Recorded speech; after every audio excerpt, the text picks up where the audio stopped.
Welcome to another episode of the program Transforming Agriculture in Nigeria. I am Ibrahim Yusuf. Times change, and so does technology. Seasons change, affecting every facet of life, especially agriculture. Practices, yield, processing are all subject to how the farmer adopts and adapts to change. That is the undeniable importance of agricultural research institutions. Working with the Ministry of Agriculture and Rural Development are centers of excellence, charged with the responsibility of ensuring farmers get significant returns for their efforts, and the country gets increased revenue from agriculture while moving with the times and seasons. Therein lies our focus on tonight's episode, as we bring you the details of the strategic functions of agricultural research institutions in Nigeria and their unique role in the overall agricultural transformation agenda, while also taking on some tangible results of dedicated research work by the Institute of Agricultural Research. But before that, highlights from activities of the Federal Ministry of Agriculture and Rural Development in our news segment. Welcome on board.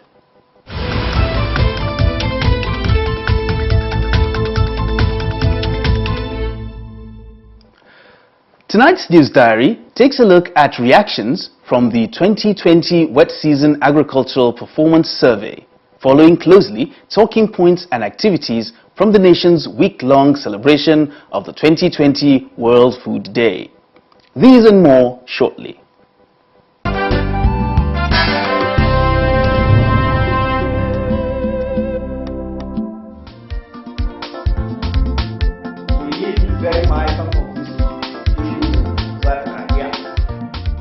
Minister of Agriculture and Rural Development, Muhammad Sabo Nanunu, has described the 2020 Wet Season Agricultural Performance Report as timely and apt, noting that the report will guide the plans and actions of the ministry and farmers ahead of the dry season famine. The minister made this known recently in Abuja while receiving the report from the APS committee comprising the National Agricultural Extension and Research Liaison Services and other collaborating agricultural institutions. He said the COVID-19 pandemic has further created the need for such crucial insights.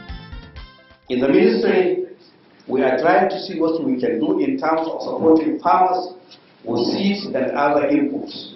And also we are trying to, as much as possible, to key in the farmers under the economic sustainability facility, so that they will be able to have funds that to invest in rice production and also to invest in maize production. This is an effort that we have virtually concluded all arrangements in this regard, and we are pushing to ensure that the farmers start getting the facilities in November. In fact, before the end of November, we believe that we can be able to cover at least 1.3 million farmers. The minister added that zero-interest loans are also being worked out through the Central Bank of Nigeria and other financial institutions to help farmers get back on their farms. He also called on farmers to intensify efforts during the dry season to make up for the losses recorded. The APS report, as summarized by the committee, showed new dimensions as a result of the COVID-19 pandemic, which they said led to an increase in cost of agricultural production for crops like rice, as well as flooding, which devastated farmlands in states like Kebbi and Jigawa. The survey was conducted between August 23rd and September 30th, 2020. The report was jointly submitted by the National Coordinator of the 2020 APS, Professor Paul Bolorunduro, Executive Director of NILS, Professor Khalid Uthman, and the Vice-Chancellor of Ahmadu Bello University, Professor Kabir Bala, among others. It recommended the initiation of a definitive action plan to stem insecurity and enhance productivity through an effective input subsidization blueprint, as well as investing in climate-smart agriculture and the development of a strategy to strengthen agricultural extension services, among other recommendations.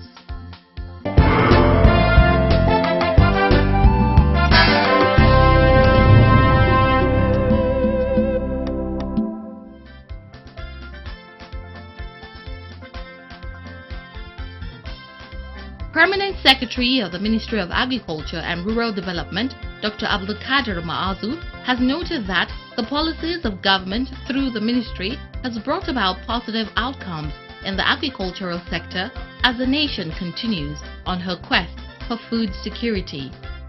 In his opening remarks on Day 2 of the World Food Day celebration at the nation's capital, Maazu highlighted significant growth in specific crop production as proof of government's resolve to grow the sector. These include ranking first in cassava and yam production with 59.4 million tons and 47.9 million tons respectively in 2019, ranking 14th in maize production with 10.4 million metric tons in 2019, 4th in palm oil production with 7.7 million metric tons, and becoming the largest producer of rice in Africa in 2019 with a production level of 9 million metric tons. While assuring of the ministry's commitment to continue to push for meaningful growth in the sector, he observed that the annual World Food Day celebration is a reminder of government's responsibility to ensure the people can feed and feed well. This forum provides ample opportunity for highlighting achievements of the ministry along various subsectors, attaining quality livelihood, as well as food and nutrition security requires practicing agriculture with an integrated approach. Cultivation of diverse diets containing balanced amounts and combination of fresh vegetables, cereals, fats, and oils, as well as legumes, will provide the full range of nutrients needed by most populations of the world to lead healthy and productive active lives. The 2020 World Food Day celebration tagged Grow, Nourish, Sustain, Together, Our Actions Are Our Future, held in Abuja from Tuesday 13th to Friday 16th of October 2020, in collaboration with the Food and Agriculture Organization of the United Nations and support from Oxfam and ActionAid. World Food Day is one of the most important events in the calendar of the United Nations.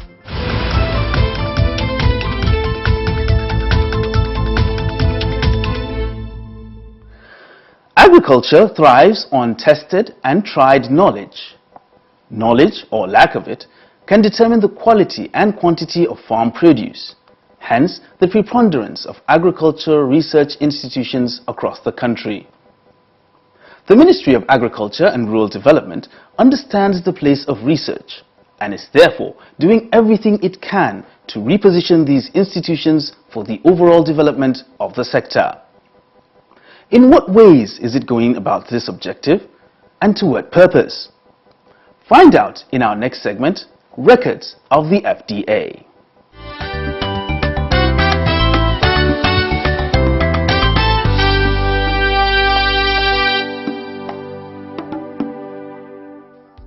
It is a fact that it is not about the size of the farm that determines yield. Other factors like the type of seed sown, the method of farming, and other measures adopted affects the final product. This knowledge does not fall from the sky. It is the result of painstaking, often year or decade-long research carried out by specialized institutions. As a body, the ministry is constantly working to empower research institutions, a vision re-emphasized by the minister in a recent interaction with lawmakers at the National Assembly. Take NAFRI. NAFRI was established in 1922. Take BOM in Jos. Was established around 1958 or thereabout, and is a referral center for the Central African countries as well as for the West African sub-region. Very, very important research institute. But what are the conditions today? We must have the political will to understand what research means and why we need this research. You can't move forward, especially in the agricultural sector, without research. There are at least 15 national agricultural research institutes under the Federal Ministry of Agriculture and Rural Development. They include the Agricultural Research Council of Nigeria, Institute of Agricultural Research and Training Ibadan, Institute for Agricultural Research Zaria, Nigerian Stored Products Research Institute Ilorin, National Institute for Oil Palm Research Benin, and Lake Chad Research Institute Maiduguri, among several others. These do not include the several universities and colleges of agriculture scattered across the country. Charged with specific responsibilities, these institutes are the storehouses of knowledge needed to transform the sector. As the Permanent Secretary says, developing quality seeds is one of the most important responsibilities of these institutions. What we are doing is to engage the research institutes, then to challenge the SITS Council that has the responsibility for ensuring quality, regulating the supply chain and distribution and so on, to enhance their capacity. We are also engaging other development partners. We are now in partnership with Bill Gates and Melinda Foundation. Actually, they are funding to some sum of money that I can't remember, but up to more than $1 million to see how we develop a system that will actually seek to improve the quality of our seed. Apart from constantly researching improved seedlings, there are other areas where research has helped the cause of agriculture in Nigeria and farmers overcome challenges of obsolete and counterproductive farming methods, lack of access to water during dry season farming, lack of access to crop-specific fertilizers, pest and insect attack, and lack of storage and processing facilities, among others. Over the years, the ministry has committed huge resources and uncommon will to address these challenges, especially by empowering research institutions to thrive. We have the institutional potential. We have the research institute, many of them, for cereals, for horticulture, and so on. So part of our strategy to empower them is actually to patronize them. So this year, largely because of COVID, what we did is to challenge them to help us, and we pay them, to give us improved seedling that we will distribute to smallholder farmers. So practically 100% of our investment in seedlings for 2020 procurement was actually done through our research institutions. It is one thing to develop solutions and yet another to get those solutions to those that need them. To bridge this gap, the supervisory body, the Agricultural Research Council of Nigeria, is working something out. Our research institute are engine room for agricultural development. Without the research institute, we cannot have anything to showcase in terms of agricultural development. And that is why, from our own hand, we will be encouraging our research institute in terms of giving out optimum performance. In order to make the products of research reaching the end users, we have been able to get approval for a radio house in the Agricultural Research Council of Nigeria, Abuja. And the building that is going to house the radio house is nearing completion. We have got the approval.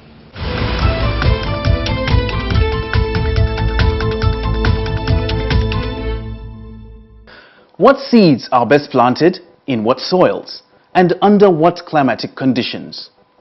How should the land be prepared? How will certain crops or commodities perform best in the midst of biotic and abiotic factors? Are there seeds and breeds that are pest resistant? These are some of the questions that often bug the mind, and the answers lie at the feet, or more correctly, in the labs of research institutions. We'll take the story of one institution and how it is partnering with the ministry towards agricultural development through research and extension services. Stay with us. We try to avoid any chemical form of fertilizer or anything. So from this day, what we learn here, that is what we take our very I hope you are following the normal procedure of feeding. We will be fascinated seeing things moving.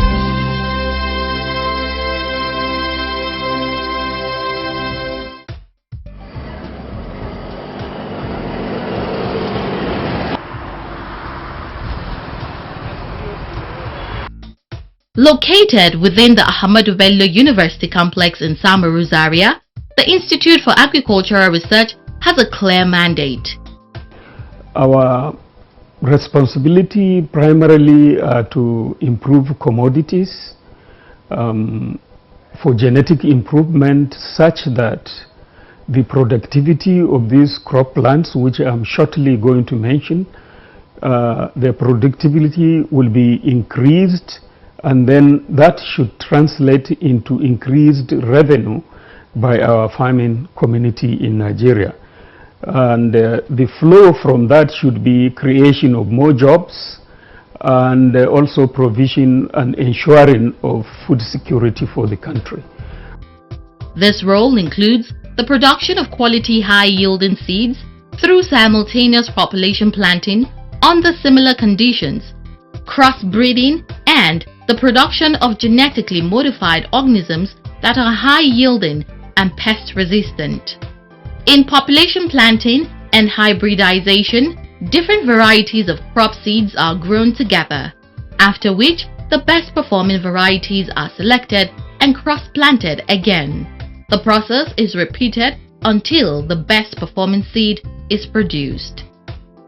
From maize, groundnut, cowpea, and sorghum to sunflower and cotton, ongoing experiments include sorghum breeder seed production program on 2 varieties, one to tackle malnutrition and the other for molting. Castor breeder seed production, groundnut breeder seed production, the Roselle Zobo experiment for the production of deep-colored highly concentrated variants, among others. So to maintain the identity of this particular plant you see here, we undertake this activity known as selfing. And in selfing, we look for flowers that are about to open but not yet open. This is just one of them, as you can see. And if you look, this particular materials also are having boughs that are even, the size has improved, large bough sizes. Cotton is one commodity currently undergoing crossbreeding. Recall that cotton was a major locally grown commodity in Nigeria, feeding its numerous textile mills even up until the late 1990s and early 2000s. The goal, according to these scientists, is to get the industry back on track. Since farmers have been complaining of low yield, we took it as a challenge to see that we develop materials that are having high number of boughs, as well as materials that will be able to address this issue of pest menace, especially what we call the leaf rollers, which has of recent led to a sharp decline in output of the productivity of our farmers as a result of this particular insect called the cotton leaf roller, Salepta derogata. Now he is going to remove the male component of it, so for you to see. That is, he is going to... On this field, 2 major activities, hybridization and selfing, are done to develop only the best quality material. About 15 varieties of cotton have been grown here. This is a typical cotton flower, and he is clipping and removing the male part of the flower. So now he is dusting. What he's doing here, this particular material. In simple terms, hybridization here is the process of fertilization between the male organ of one species or breed and the female organ of another species in order to produce a variety with characteristics of both species or a hybrid of both species. Selfing, on the other hand, is the act of securing the reproductive part of a particular plant breed from external contamination or pollen in order to maintain its purity. As can be seen, some varieties are susceptible to pests like leaf rollers, and some others have not produced sizable or desirable amounts of balls.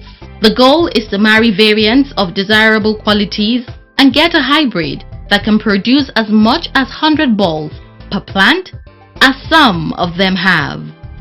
So, can you see the ball sizes here? Like tomato, Look at the bowl sizes, extra large bowls. Research activities are mostly demand-based, often as a result of challenges reported by farmers, sometimes through extension agents. Some other times, industry standards and trends can inspire research. The goal is to get these results to the farmers in whatever way possible. Presently, we have about 62 varieties of improved maize, about 47 varieties of sorghum, about 24 varieties of cowpea. Sunflower, we have 4 varieties, with some other varieties of other crops that are under our mandate. So all these things have been researched on. So there is no point doing the research when the end product doesn't get to the end users, and in this case, they are the farmers. So in this, that very scenario, you now see that is where extension comes in. With a mandate to develop good seeds and improved ways of growing them, as well as passing on these technologies to farmers by themselves or through systems like the Agricultural Development Projects ADPs in the states, this is one institution that is driving the mandate of the Ministry of Agriculture and Rural Development towards the growth of agriculture for increased revenue generation, employment creation, and food security.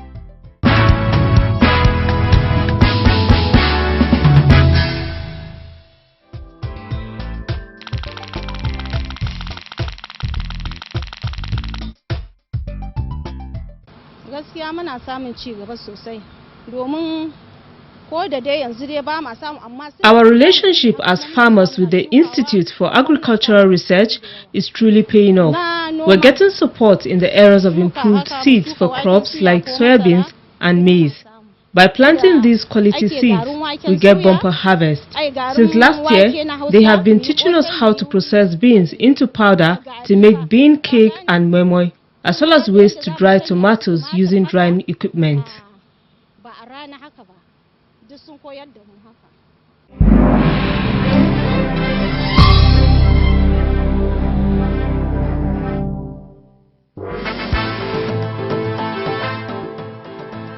Cashew is one commodity that is beneficial for both its apple and its seed.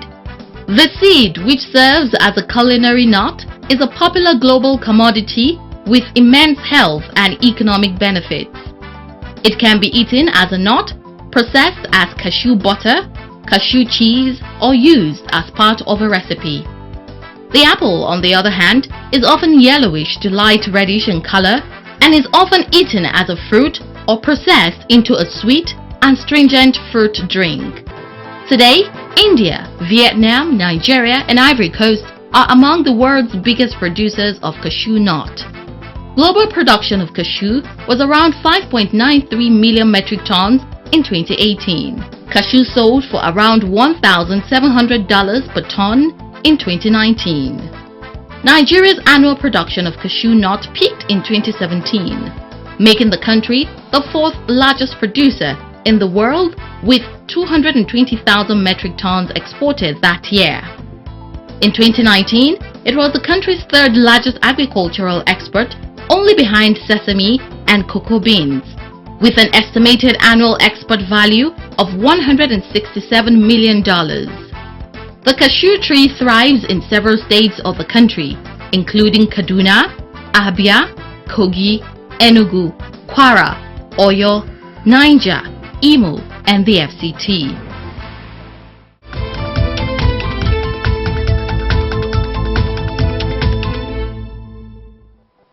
There are quite a number of breakthroughs by our research institutions that can turn around our fortunes in agriculture, and we intend to highlight them as much as we can, even as they receive the attention of the Federal Ministry of Agriculture and Rural Development. I will be here same time next week as we follow the wheel of transformation driving through the agricultural sector in Nigeria. Stay safe and bye for now.